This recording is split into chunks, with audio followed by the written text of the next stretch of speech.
Thank you. That's the first time I've ever been introduced pre-Usain Bolt. That's a new one. And I did fly over from the US, and I got here, I was a little shocked because the sun was shining and I turned my TV on and it was politics 24/7, just like in the US. So I'm sure you guys are having a great time with that. I certainly don't envy you. And I'll be sure that if I decide to call anyone any names, I'll take my microphone off first. I had to.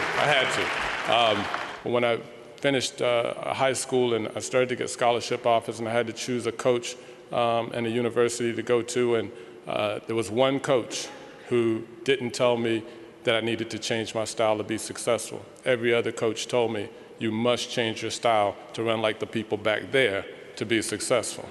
And so when you put it that way, I guess it wasn't that hard of a decision.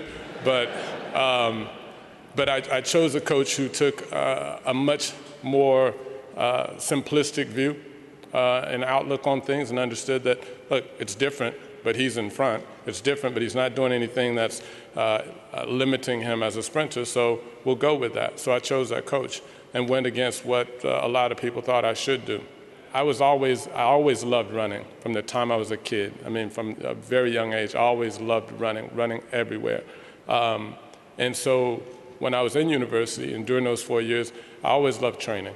I loved it. I went out to the track every day, energized, fully committed to doing everything that it took. I looked at every training day as an opportunity to get better. Every day that I didn't go out there or didn't give 100% was a missed opportunity. And that's how I viewed it. But I hated lifting weights, hated weights.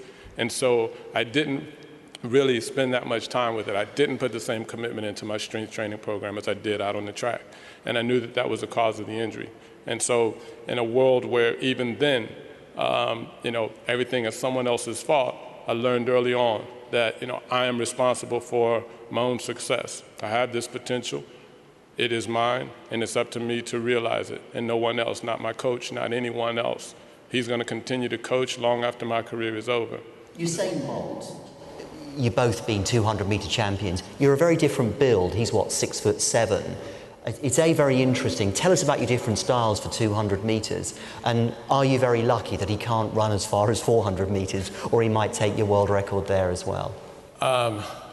As 200-meter runners, we're very different in that he's just different from anyone. He is completely different and has broken the mold. And what happens is every 15 or 20 years, someone comes along who kind of redefines what we previously thought about sprinting.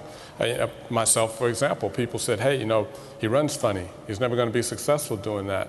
But it was different, but that difference in running more upright was actually what helped me to be as good as I was, because I was able to generate more power, and power translates into speed. I was able to generate more power with an upright stance.